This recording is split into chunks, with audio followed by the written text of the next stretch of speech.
안녕하십니까. MBC 강원영동 보도국 이용철 기자입니다. 오늘 뉴스펙트럼 시간에는 저희가 8월부터 계속 취재했던 강릉시 강동면에 있는 음식물 폐기물 처리 업체에 대해서 얘기해 보겠습니다.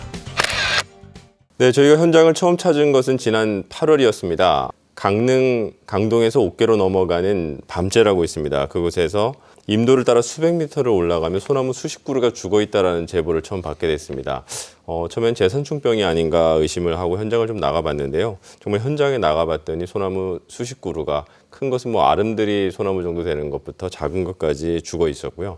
그 가운데는 어떻게 보면 퇴비처럼 보이기도 하지만 어떻게 보면 음식물 찌꺼기나 여러 가지 그 폐 비닐들이 잘게 찢어져 있는 그 더미를 볼 수 있었는데요. 네, 그곳에서 저희가 취재를 시작했습니다. 쌓아둔 게 옷 폐수물이 내려온다는 거는 하천으로 다 내려오는 거 아닙니까? 하천도 내려오지만 이게 하천으로 내려오면서 이 나무와 이게 다 죽는다고 봐야죠. 강릉시에도 확인해 봤더니 이거는 강릉시에 허가도 없이 반출된 거고요. 안쪽을 들어가 봤더니 이 인근에 있는 음식물 폐기물 처리 공장에서 이쪽으로 반출된 것으로 확인이 됐습니다. 근데 강릉시는 몰랐었고 주민 민원으로 처음에는 강릉시에서 소나무 재선충병이 아닌가, 왜 그러냐면 그 주변에 소나무들이 수십 그루가 다 이렇게 죽어 있었거든요. 그래서 조사를 해봤더니 연구기관에 맡겼더니 이게 재선충병하고는 관련이 없다, 그런 결론을 받은 겁니다. 그래서 음식물 폐기물 처리 업체에다가 이걸 그러면 철거해라, 그런 명령을 내렸고, 근데 이 음식물 폐기물을 그 퇴비 공장에서 이쪽으로 실어온 반출업자는 그렇게 주장을 하고 있었습니다. 이것은 퇴비다. 거기가 영농법인으로 더덕을 키우는 곳이기 때문에 더덕에 거름을 주기 위해서 이 음식물 폐기물로 만든 퇴비를 가져왔다라고 돼 있는데, 여기서 정말 더덕이라면 소나무가 그렇게 죽을 정도인데 과연 더덕이 그 독성에 살아남을 수 있을까, 이런 의문을 갖게 된 부분이 있습니다. 그리고 나서 얼마 지나서 8월 23일쯤이었죠.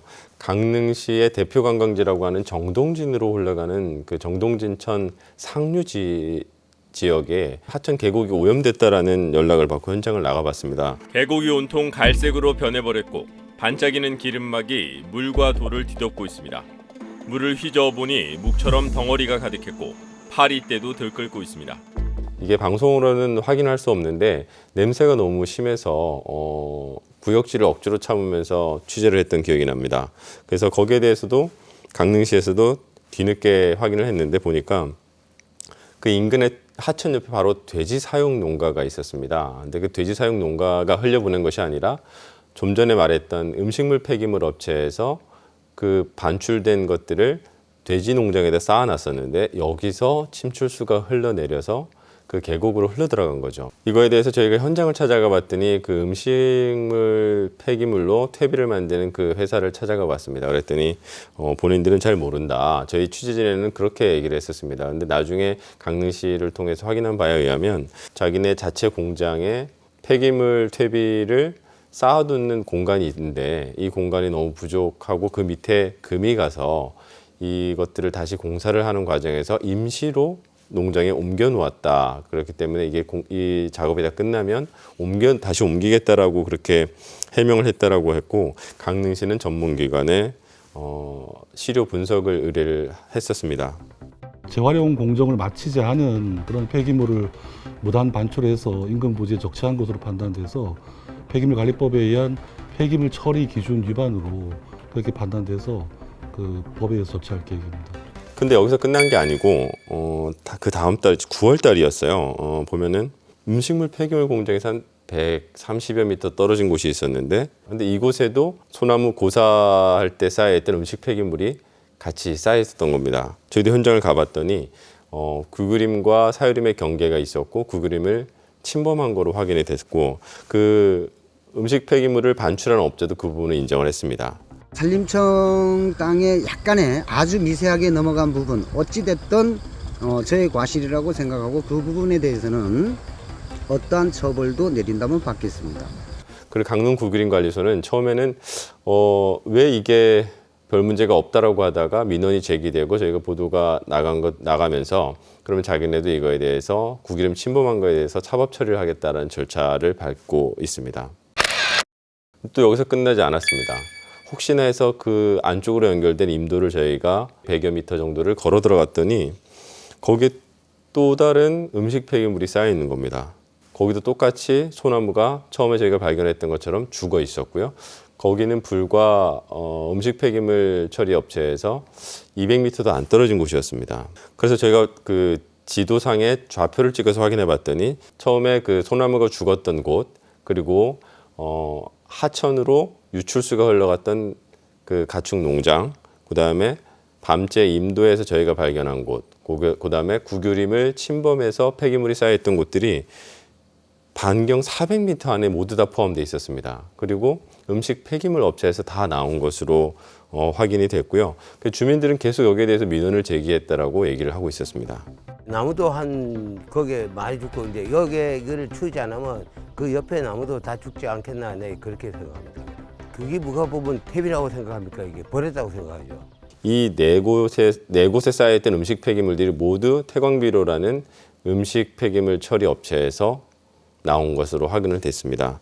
이게 강릉에서만 나오는 음식물 쓰레기만 모아둔 것이 아니라 음식물 폐기물 처리장이 없는 인근의 동해, 삼척 지자체, 그리고 평창군, 그리고 멀리는 양양군에서까지 이쪽으로 음식 폐기물들이 다 몰려와서 처리가 되고 있었습니다.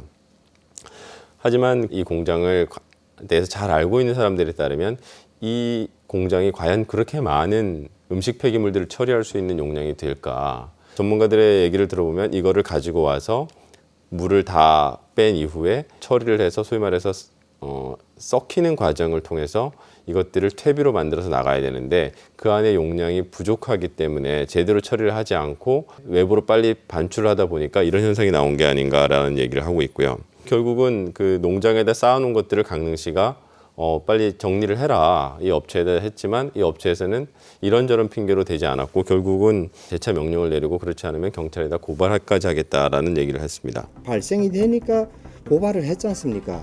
그다음에 이걸 며칠까지 치우라고 명령을 했거든요. 그 명령을 아직까지 이행을 안 했긴 일부 뭐 하긴 했습니다만은 완전히 정리가 안 돼서 그거에 대한 명령 위반에 대해서 또 고발을 한 거죠.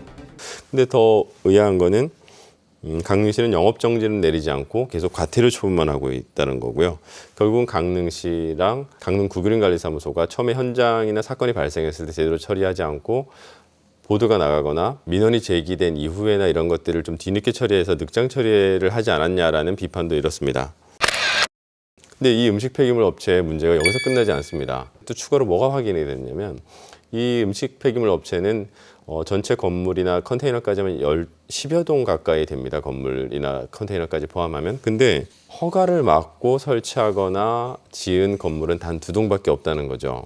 그러면 대부분이 무허가 불법 건축물이었다는 게 확인이 됐고요. 그 면적이 3,000제곱미터에 달할 정도로 어마어마한 면적이었습니다. 이 부분에 대해서도 강릉시는 민원이 제기된 이후에 부랴부랴 시정명령 예고장을 냈습니다. 사전 예고 기간에 어떤 뭐 다른 내용이 없다고 하면 이제 시정명령 절차가 들어가고 그 기간까지 이루어지지 않을 때는 뭐 건축법 위반에 따른 뭐 이제 형사 고발되고 그리고 우리 또 행정 쪽에서는 또 이행강제금 부과 절차가 또 있습니다. 그리고 이 부분에 대해서는 그 태광비료도 잘못된 부분을 바로 잡겠다.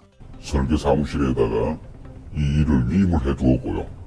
그리고 설계 사무실에서 무엇인가 답을 찾은 다음에 그 답에 따라서 최대한 빠른 시일 내에 시정을 하도록 최선을 다할 것입니다.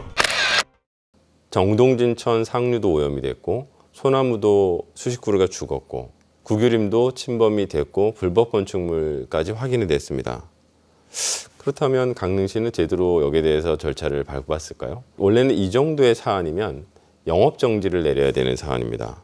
저희가 MBC가 3년 전에 똑같이 이 현장에서 하천이 오염된 사건이 있어서 그거를 취재를 했었습니다. 옛 국도 7호선 강릉시 강동면 산성우리의 한 하천. 한눈에 봐도 하천은 시커멓게 변색돼 있고 거품이 곳곳에 고여 있습니다. 상류로 올라가 보니 하천 방향으로 난 하수관에서 허연 물이 악취를 풍기며 콸콸 쏟아져 내립니다. 그때도 강릉시는 똑같이 과태료만 처분한 겁니다. 뭔가 좀 상식적이지 않다라는 생각이 드는데요. 강릉시에서 그때나 지금에 똑같이 내세우는 이유는 그겁니다.